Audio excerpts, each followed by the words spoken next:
Hello दोस्तों, नमस्कार। स्वागत है आप सभी लोगों का राजस्थान एकेडमी पर। मैं प्रवीण सिंह आप सभी लोगों के लिए लगातार साइंस और मैथ्स की क्लासेस लेकर के आता हूं।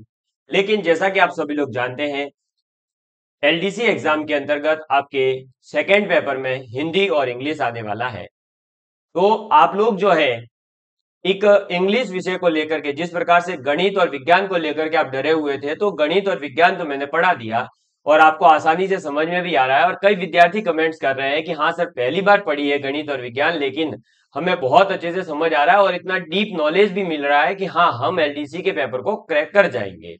लेकिन इंग्लिश का सॉल्यूशन बताइए, या इंग्लिश के अंदर मैं किस प्रकार से कोशिश करूं कि मेरे जो है 30 तक नंबर आ जावे।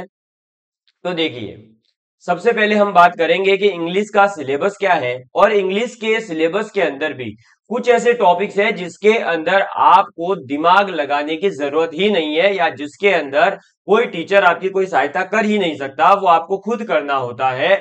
और अगर आपको बिल्कुल इंग्लिश नहीं आती है तो जो आपको बताया जाए इस वीडियो में वो आप कर लेना, आपका काम बहुत आसान हो जाएगा।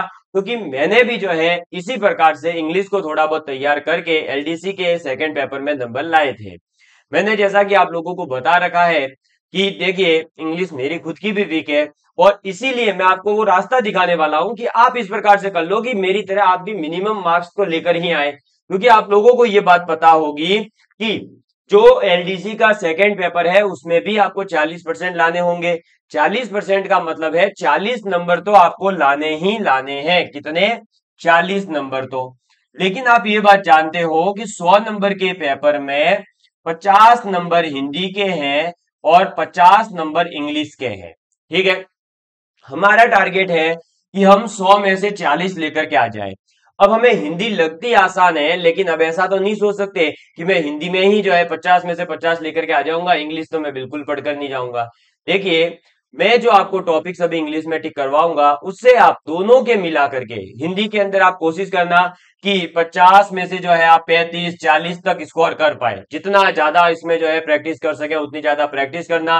मुहावरे, लोकोक्तियां, विलोम शब्द वगैरह जितना रट सको रट लेना, ताकि आपके जो है कम से कम हिंदी में तो कम नंबर नहीं आए, है ना। और फिर इंग्लिश के अंदर देखो अब कैसे करना है। तो इंग्लिश के अंदर अगर आप सिलेबस देखेंगे तो ये आपका दे रखा है, और इसके अंदर जो आपका देखो tense, voice, narration, transformation of sentences, use of articles and determinants, use of prepositions और ट्रांसलेशन। और आपका फिर एक आते हैं एरर वाले क्वेश्चन जिसके अंदर करेक्शन करना होता है, जिसकी सब्जेक्ट है, वर्ब है, एग्रीमेंट है, डिग्री ऑफ एडजेक्टिव है, कनेक्टिव्स है उनके बीच में, या फिर जो वर्ड्स रॉन्ग उनमें यूज हुए हैं उनको जो है आपको हटाना होता है, वो एरर्स फाइंड आउट करनी होती है। लेकिन अगर आप इन सभी टॉपिक्स की बात करें तो आपके इन सभी टॉपिक्स के अंदर आपको दिमाग लगाना होगा, टॉपिक्स को समझना होगा। और जो हम कहते हैं ना कि मुझे इंग्लिश समझ नहीं आती, बेसिकली वो यही टॉपिक्स है जो आपको समझ में नहीं आ रहे हैं, है ना। टेंस हमें पता नहीं चल पाता है क्वेश्चन को देखने के बाद में। तो मैं आपको पहले ही बता दूं, ये टॉपिक्स आप बाद में करिए, पहले आप क्या कर लीजिए। देखो, इंग्लिश के अंदर आप अपना जो स्टार्टिंग करें वो स्टार्टेड करिए, सिनोनिम्स को याद कर लीजिए, एंटोनिम्स याद करिए, वन वर्ड याद करिए, और नए वर्ड्स प्रीफिक्स और सफिक्स को यूज करके बनाना सीखिए। कंफ्यूजेबल वर्ड्स होते हैं उनको आप देखिए।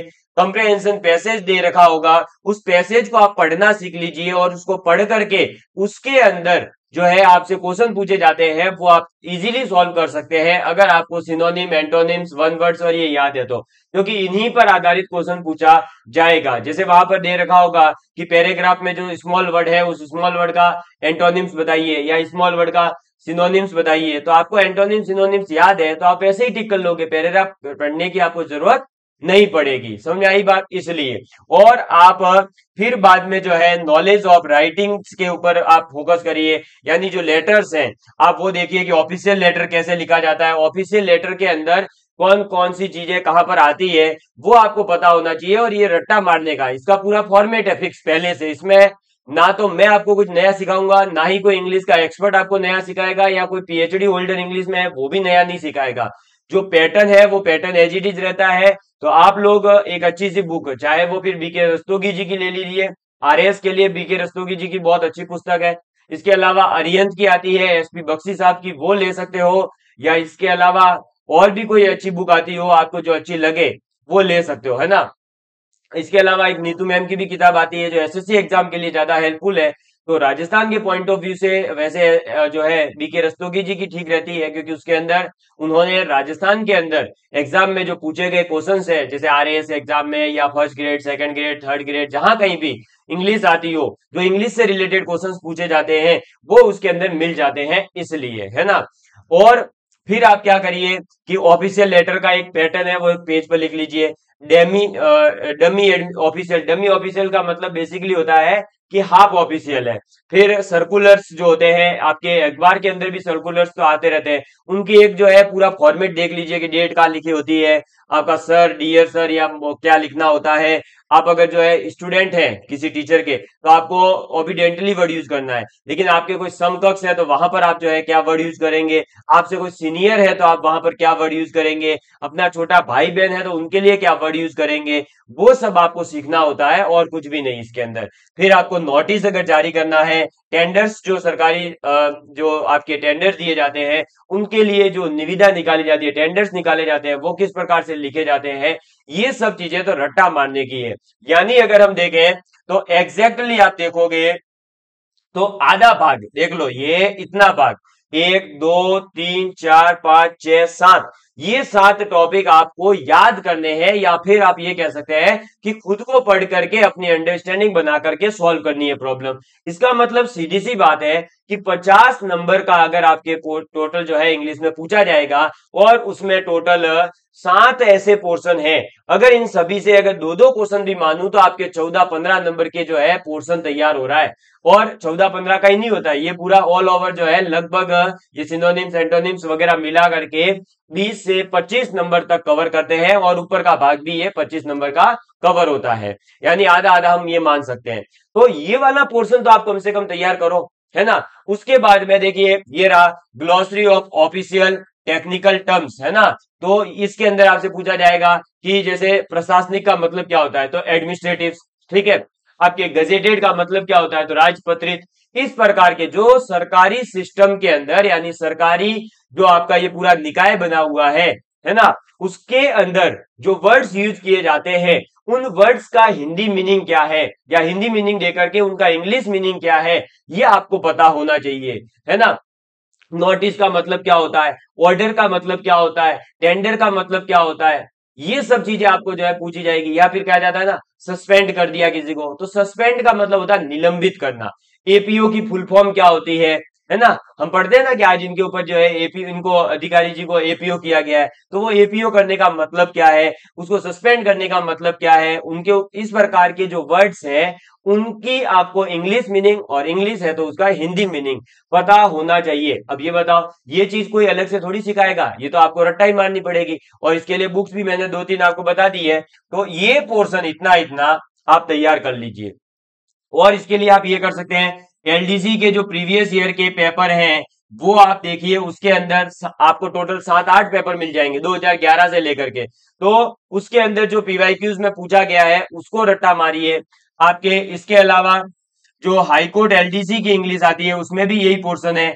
इसके अलावा आप आरएएस एग्जाम के जो भी पेपर्स हैं मेंस के, उसके अंदर ये जो है इंग्लिश पूछी जाती है, वो आप रट्टा मारिए। इसके अलावा जो है आप और कहां पर इंग्लिश देखते हैं, तो जैसे कि आपके ग्राम सेवक है, पटवारी है, अभी जो सीईटी के पेपर हुए, इन सभी के अंदर भी इंग्लिश का यही सिलेबस है। तो जो जो टॉपिक मैंने आपको बता दिए हैं, इन टॉपिक्स के तो कम से कम एक कॉपी के अंदर आप 10-5 दिन लगा करके जो पीवाईक्यूज है वो लिख लीजिए, और उनके आंसर जो है वो भी लिख लीजिए, और उनको याद करना पड़ेगा, ठीक है। अब सिनोनिम्स है वो सिनोनिम्स ही रहेगा, उसके अंदर आप कुछ नहीं कर सकते या कोई अलग से नहीं पढ़ा सकता, उसके लिए आप अपना समय व्यर्थ मत करिए।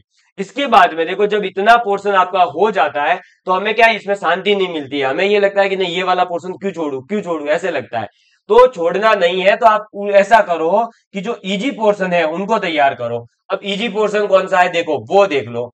तो आप यूज ऑफ प्रीपोजिशंस कर सकते हो, क्योंकि प्रीपोजिशंस का जो यूज है वो आप थोड़ा सा अपना दिमाग लगा करके भी कर पाओगे। जैसे इन है, ऑन है, अंडर है, इनटू है, इनके केवल आपको अगर थोड़ी सी अंडरस्टैंडिंग भी है, थोड़ी सी बेसिक जानकारी भी है, तो आपका क्वेश्चन सॉल्व कर सकते हो। इसलिए आप यूज ऑफ प्रीपोजिशन सीख लो। आर्टिकल्स वाला और डिटर्मिनेंट्स। आर्टिकल्स एंड डिटर्मिनेंट्स का मतलब है ए एन और द का यूज। तो ए एन और द का यूज जो है बेसिक जान लो, एसएससी लेवल तक का, और इतना डीप में राजस्थान के एलडीसी एग्जाम में नहीं आने वाला। एलडीसी एग्जाम में बहुत सिंपल क्वेश्चन पूछे जाने वाले हैं। तो अगर आप जो है इन दो पोर्शन को और कर लोगे तो मेरे को लगता है कि फिर बस इनफ है ना, फिर ज्यादा लालच नहीं करनी। तो एक ये दो टॉपिक और फिर यहां से लेके ये आधा भाग, इतना कर लोगे आप इजीली एलडीसी के अंदर 30 नंबर तक इंग्लिश के अंदर ला पाओगे। और मेरा मुझे जो है ये लगता है कि अगर आप 50 में से 30 नंबर तक इंग्लिश में पहुंच रहे हो, जो बताया सब करने के बाद इजीली पहुंच जाओगे। तो 30 नंबर वो, और हिंदी के अंदर भी आप जो है मैंने बता ही दिया कि 35 से 40। तो अगर मान लो 30 ही ले आते हो तो 100 में से 60 इसमें आ गए, और फिर जो है आप उसमें फर्स्ट पेपर में अपनी अच्छी मेहनत करिए, है ना। अब देखो ये जो इंग्लिश में रास्ता बताया ये उसके लिए है जिसको लग रहा है कि मेरे को इंग्लिश बिल्कुल नहीं आती, है ना, 40% भी मार्क्स नहीं ला सकता, वो ये करे। बाकी तो जिसको लग रहा है कि मैं इंग्लिश सीख सकता हूँ, मुझे आती है, जिसने पहले से पढ़ते हुए आ रहा है, तो वो इजीली जो है ये पूरे के पूरे टॉपिक करे, और वो जितना ज्यादा अच्छा स्कोर कर सके करे। लेकिन आप भी कम से कम 200 में से, देखिए टाइपिंग कॉल के लिए कम से कम बता रहा हूं मैं, कितना, कम से कम 140 150 तक आपको पहुंचना होगा। ये एवरेज बताया है, अब कैटेगरी वाइज वो पूरा कट ऑफ वगैरह पे मैं उस पर डिस्कस नहीं कर रहा हूं। ये नहीं कि कमेंट करने लग जाओ सर 140 पे नहीं होगा, 150 पे नहीं होगा। अरे मैंने बोला है कम से कम इतना तो चाहिए। अब इससे कम है तो आप 100% नहीं हो, इतना होने पर एक डिपेंड करेगा कि आप आ सकते हो कैटेगरी पर और उन बहुत सारे फैक्टर्स पर, ठीक है, पेपर कैसा आ गया और उन सभी चीजों पर। तो कोई आपको क्वेश्चन आता था वो डिलीट हो गया, उससे भी कई बार बाहर हो जाते। तो मैं मिनिमम बता रहा हूं, क्योंकि मुझे पता है जैसे ही वीडियो जाता है बस ये कमेंट करना शुरू कर देते, पढ़ना नहीं है, जो बताया है रास्ता वो नहीं अपनाएंगे, ये कमेंट करेंगे 150 पे नहीं होगा। मैं कहता हूं लिख के दे दू इतनी कट ऑफ जाएगी, अरे भाई लिख के नहीं देना, पढ़ ले। 150 से ऊपर तेरे को पता है कि कट ऑफ जाएगी, तो कोशिश करना कि 150 से ऊपर तेरे नंबर आए। फिर ये कमेंट करने से कुछ नहीं होगा। ये सत्यता है कि अगर आप नहीं मेहनत कर रहे हो, आप ऐसे ही फालतू में लगे हुए हो, तो टाइम पास करने से कुछ नहीं होने वाला। लगातार दिन ब दिन जो है हर भर्ती प्रतियोगी परीक्षा की कट ऑफ बढ़ती जा रही है, आप लगातार देखते आ रहे हैं, है ना।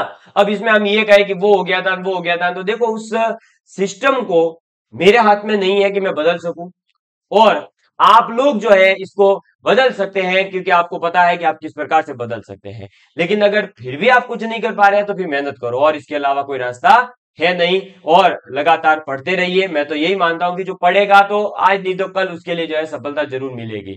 धन्यवाद, जय हिंद, जय भारत। ये वीडियो कैसा लगा प्लीज कमेंट करके जरूर बताइएगा, और जो बताया गया है रास्ता वो जरूर अपनाइए, आप निश्चित रूप से ही जो है सफलता प्राप्त करेंगे और अच्छे से स्कोर भी कर पाएंगे। धन्यवाद।